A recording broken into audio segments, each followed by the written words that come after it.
اللہ تعالیٰ نے انسان کو اگر کوئی دولت دی ہے جس کی کوئی قیمت نہیں ہے، جس کی انسان قدر بھی نہیں کرتا، وہ ہے ایمان کی دولت۔ وہ دولت، وہ ایمان جس سے انسان اللہ کی معرفت حاصل کرتا ہے، اس کو جانتا ہے، اس کے ناموں کو پہچانتا ہے اور اس کے افعال کو، کیا وہ کام کرتا ہے صبح سے شام، انسان کی پوری زندگی کے اندر اگر اس کو اس چیز کا آئیڈیا ہو جائے، یہ بہت بڑی دولت ہے۔ پھر نبی صلی اللہ علیہ وسلم سے پیار، پھر فرشتوں سے معرفت، پھر جنت جہنم سے معرفت، آخرت کا کانسیپٹ، پرپز آف لائف، زندگی کا وجود، کس سے دوستی اور کس سے دشمنی، ابلیس کی معرفت کہ ابلیس کون ہے اور آدم علیہ السلام کے ساتھ اس کی کیا دشمنی تھی، قرآن کیا ہے، حدیث کیا ہے، اس زندگی کا منشور کیا ہے۔ اللہ تعالیٰ نے انسان کو اگر کوئی ایسی دولت دی ہے جس پہ اللہ تعالیٰ کہتا ہے فقط اوتیا خیرن کثیرا، تو وہ یہ دین کی معرفت ہے، وہ دین کی ہدایت۔ اور ایک جگہ پہ تو اللہ کے نبی صلی اللہ علیہ وسلم نے فرمایا من یرید اللہ بہ خیرا یفقہہ فی الدین۔ اللہ تعالیٰ اگر کسی کے ساتھ بھلائی کا ارادہ کرتا ہے تو کیا کرتا ہے؟ یفقہہ فی الدین، اسے دین کی سمجھ دیتا ہے۔ اللہ تعالیٰ قرآن میں کہاں کہاں نہیں کہتے لا یستوی الذین یعلمون والذین لا یعلمون۔ وہ جو جانتا ہے، وہ جو معرفت رکھتا ہے، وہ جو سمجھتا ہے، جس میں اترا ہوا ہے، وہ برابر نہیں ہو سکتا اس کے جو جاہل ہے، جو جانتا ہی نہیں، جو ناآشنا ہے، جو غافل ہے، جو نیندوں میں اور غفلتوں میں سو رہا ہے۔ اسی طریقے سے یہ علم ہے، یہ ایمان ہے، یہ عمل ہے، یہ دنیا کی سب سے بڑی دولت ہے۔ لیکن اگر انسان اپنے ایمان کا خیال نہ رکھے اور اس کی پرواہ نہ کرے اور اس کو ڈھیلا چھوڑ دے، اپنی زندگی کو ہلکا لے لے یا اپنی ایمان والی زندگی پر کمپرومائز کر لے، تو انسان کا ایمان بجھتے بجھتے بجھتے معصومیت کی وہ آواز، فطرت کی وہ آواز اور فطرت سلیمہ اور عقل سلیمہ کی وہ آواز اور رحمت جو اللہ نے انسان کے دل میں ایمان کی شکل میں اتاری تھی، وہ اس کے سینے سے، اس کی زندگی سے بجھتے بجھتے اسے نفاق اور کہاں کہاں کن وادیوں میں لے کے جاتی ہے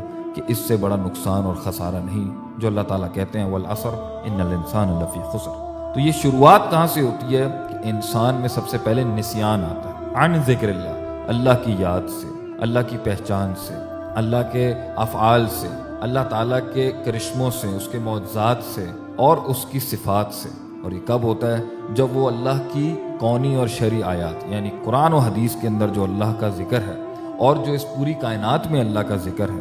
اور جتنے بھی مفعولات ہیں جس میں اللہ کا ذکر ہے، کیونکہ اللہ تو اپنے فعل کا فاعل ہے، مگر اگر اللہ کے کام، اللہ کے معجزے، اللہ کے کرشمے اور اللہ کی ذات کا کمال دیکھنا ہو تو اللہ کے کاموں میں دیکھیں۔ اگر آپ نے اس کا رحم دیکھنا ہے تو اس کی رحمت دیکھیں، رحمان سمجھ میں آ جائے گا۔ اگر آپ عادل کو سمجھنا چاہتے ہیں تو اس کی عدالتوں کو دیکھیں، اس کے احتسابات کو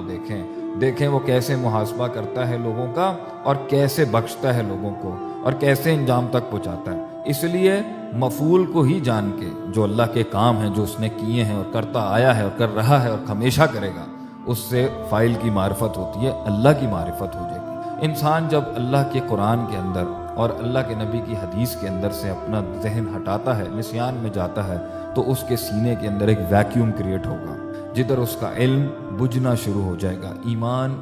دبنا شروع ہو جائے گا، ایمان گھٹنا شروع ہو جائے گا۔ اور یہ دوسرا نسیان بن جاتا ہے کہ اگر انسان اللہ کی مخلوق میں غور و فکر چھوڑ دے، افلا ينظرون الى الابل كيف خلقت والى السماء كيف رفعت والى الجبال كيف نصبت والى الارض كيف سطحت۔ آسمان، زمین، اونٹ، مکھی، مچھر، اللہ تو کن کن چیزوں کا ذکر نہیں کرتا کہ دیکھو ان کو، غور سے دیکھو۔ لیکن جب یہ نسیان بڑھتا جاتا ہے تو یہ انسان میں دوسری بیماری، دوسرا اسٹیشن لے کے آتا ہے اس کے ایمان کا، وہ ہے استوحش من اللہ۔ وہ اللہ سے وحشت دلاتا ہے انسان کو، اللہ والوں سے وحشت دلاتا ہے، اللہ کی باتوں سے وحشت دلاتا ہے، اللہ کے ذکر سے وحشت دلاتا ہے، اور انسان کا دل کرتا ہے میں بھاگ جاؤں، جب بھی دین کی باتوں میں بھاگ جاؤں، مالک کا ذکر ہو میں بھاگ جاؤں، قبر کا ذکر ہو میں بھاگ جاؤں، میں دور ہو جاؤں، مجھے اس کی طرف کوئی ترغیب نہیں ہو رہی، میرا دل نہیں مانتا ان کو سننے کا۔ اور یہ آہستہ آہستہ بڑے دین والے اور جو دین کی طرف کوشش کر رہے ہیں، سب کے ساتھ یہ ایسا ہوتا ہے، ہم اور آپ سبھی اس کا شکار ہو جاتے ہیں اور انسان میں یہ وحشت پیدا ہوتی ہے۔ And at the same time اسی لمحے اور انہی اوقات اور انہی لحظات اور انہی دنوں اور انہی ایام میں رغبت الی دنیا بھی شروع ہو جاتی ہے کہ انسان کو دنیا سے رغبت ہو جاتی ہے، اسے دنیا کی وہ چیزیں جو اللہ سے دور کرتی تھیں اس میں اس کا دل لگنا شروع ہو جائے گا، اسے محبت ہونا شروع ہو جائے گی، اسے ان کی طرف ایک دلی کشش محسوس ہوگی۔ غلط کاموں سے، وقت کو ضائع کرنے سے، فضول چیزوں کے اندر، لغو لہو کھیل کود تماشوں کے اندر، اور وہ اپنی زندگی کو ایک لائٹلی لینا شروع کرتے ہیں۔ اور آج دیکھیں جو انسان بھی اپنے آپ کو برباد کر رہا ہے، جو انسان بھی خودکشیاں کر رہا ہے، جو انسان بھی شراب پی رہا ہے، جو انسان جھگڑے کر رہا ہے، گھر توڑ رہا ہے، رشتے توڑ رہا ہے، سب کو تنگ کر رہا ہے اور ذمہ داریاں نہیں سنبھال رہا، وہ ایک طریقے سے اپنی زندگی کو ہلکا، اس کی کوئی قدر و قیمت نہ رکھنا اور اس کا کوئی خیال لحاظ نہیں کرنا کہ یہ اللہ کی نعمت تھی، اس کو سنبھال کے اس کا ایک دن حساب دینا ہے، انسان اپنے آپ کو وہاں پر ادنا اور بہت ہلکا لے لیتا ہے، جس کی وجہ سے انسان اس سٹیج میں آتا ہے۔ یہاں سے آگے بڑھتا ہے اور پھر گناہوں کا سلسلہ مزید شروع ہوتا ہے، اور صغیرہ گناہ کنسسٹنٹلی اور مستقل مزاجی سے ہونا شروع ہو جاتے ہیں، اس حد تک کہ صغیرہ کبیرہ بن جاتے ہیں اور کبیرہ بھی مستقل مزاجی میں چلا جاتے ہیں، اور انسان میں اس سٹیج پر غفلت ہی غفلت آنا شروع ہو جاتی ہے، وہ بھولنا شروع ہو جاتا ہے، ایسی نیند کہ جو آنکھیں بھی کھلی ہوں تو حق نہیں دکھائی دیتا، اور اس کے بعد اس میں آخرت کا نسیان شروع ہو جاتا ہے، اسے آخرت یاد نہیں رہتی، اسے اللہ یاد نہیں رہتا، اسے یہ نہیں پتا جہنم کیا ہوتی ہے، جنت کی امید نہیں ہوتی، جہنم کا ڈر نہیں ہوتا، قبر کے سوالوں کا خوف نہیں ہوتا، اور روز محشر اور ایک دن جو ہم نے اللہ کے سامنے آتا ہے وہ اس نسیان میں چلا جاتا ہے۔ اور آگے کیا ہوتا ہے؟ وَتْمَأَنُّ بِهَا، اس میں ایک طمانینت آ جاتی ہے، ایک اطمینان آ جاتا ہے دنیا کے اوپر، یہ دنیا جو فانی ہے، جس میں خوف ہے، غم ہے، دھوکے ہیں، بے وفائیاں ہیں، اور اس کے اندر کامیابیاں بھی ہیں، مگر اگر وہ عقیدے اور نظریے کے ساتھ ہو، ورنہ تو ایک قانون کے مطابق آپ جتنا کھائیں گے، جتنا کنزیوم کریں گے، وہ آپ کو اس کے اندر سے آپ کو سکون دینے والا وہ مادہ ہی ختم ہو جائے گا، لیکن انسان کا پھر دل لگنا شروع ہو جاتا ہے۔ وَتْمَأَنُّ بِهَا، سورہ یونس میں اللہ فرماتے ہیں کہ اس کا دل میں اطمینان آنا شروع ہو جاتا ہے، وہ اس کے اوپر ٹھہرنا شروع ہو جاتا ہے، اور وہ دنیا کی چیزوں پر راضی ہونا شروع ہو جاتا ہے، اور پھر اس کے بعد اس کے پاس وہ باطل دلائل ڈھونڈنا شروع کرتا ہے تاکہ وہ حق سے بھاگ سکے، اور اپنے اندر دلائل ڈھونڈ رہا ہوتا ہے کہ نہیں، ایمان کی زندگی کے اندر یہ مسائل ہیں، ایمان میں یہ سختیاں ہیں، ایمان کے رستے میں یہ نہیں ملتا، ایمان کے رستے میں کوئی مزہ نہیں ہے، ایمان کے رستے میں کوئی سکون نہیں ہے، دیکھیں دنیا میں ترقی بھی کرنی ہے، جینا بھی ہے، معاملات بھی کرنے ہیں، حساب کتاب بھی کرنے ہیں، اور پھر آگے سے اس کا دل فی قلوبہم مرض، مریض ہونا شروع ہو جاتا ہے، فزادہم اللہ مرضا، اور اس کے دل کے اس مرض میں زیادتی ہونے لگتی ہے، اور پھر نفاق اصغر اس کے دل میں آنا شروع ہوتا ہے، جو نفاق اکبر بن جاتا ہے، مائنر ہپوکریسی، مائنر نفاق میجر نفاق بنتا ہے، جب اذا حدث کذب، جب بولے گا جھوٹ بولے گا، واذا عہد فجر، اور جب عہد کرے گا، کمٹمنٹ دے گا تو اس وعدے کی خلاف ورزی کر دے گا، واذا آثم فجر، اور جب جھگڑا کرے گا تو گالم گلوز، زبان یہاں سے بد تہذیب اور بد اخلاق زبان انسان کی ہو جاتی ہے، اور اس کے آگے ایک ایسا دل کا معاملہ آتا ہے جسے ذیغ القلوب بھی ہم کہتے ہیں، جس کی ہم دعا بھی مانگتے ہیں، ربنا لا تزغ قلوبنا بعد اذ ہدیتنا، اللہ ہمارے دل کو نہ پھیر دیں بعد اس ہدایت کے، اور استقامت کے اس لیول پہ آ کے بالکل پرخچے ہی اڑ جاتے ہیں کہ انسان کبھی آتا ہے کبھی نہیں آتا، کبھی نماز پڑھتا ہے کبھی نماز نہیں پڑھتا، کبھی جمعہ پڑھتا ہے کبھی نہیں پڑھتا،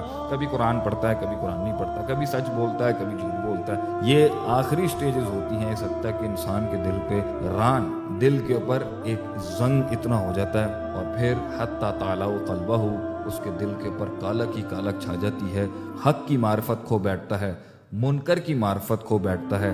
حق کو منکر جانتا ہے اور منکر کو حق جانتا ہے، معروف کو منکر سمجھتا ہے، منکر کو معروف سمجھتا ہے، نیکی کو ناکامیابی سمجھتا ہے اور برائی کو کامیابی سمجھتا ہے، اور انسان کا ایمان جب یہ گچ مچ ہو جائے اور حق باطل کی اسے تفریق نہ ہو، اور وہ نسیان میں، غفلت میں، معصیت میں، کبائر میں ڈوبا ہوا ہو، ہدایت آنے کے بعد یا آئی بھی تھی یا اس کو دھتکار دیا، یا زندگی بھر یہ معاملات ہی سمجھ میں نہیں آئے کہ حق کیا ہوتا ہے، باطل کیا ہوتا ہے، زندگی کیا ہوتی ہے، مقصد کیا ہوتا ہے، لوگ کیا ہوتے ہیں، حقوق کیا ہوتے ہیں، اللہ کیا ہوتا ہے، بندے کیا ہوتے ہیں، آخرت کیا ہوتی ہے، دنیا کیا ہوتی ہے، مقصد کیا ہوتا ہے، انجام کیا ہوتا ہے، اس سے بڑی ایمان کا نقصان اور ایمان کا کم ہونا انسان کا سب سے بڑا خسارہ ہے۔ تو اللہ تعالیٰ ہمیں ان سارے سٹیجز میں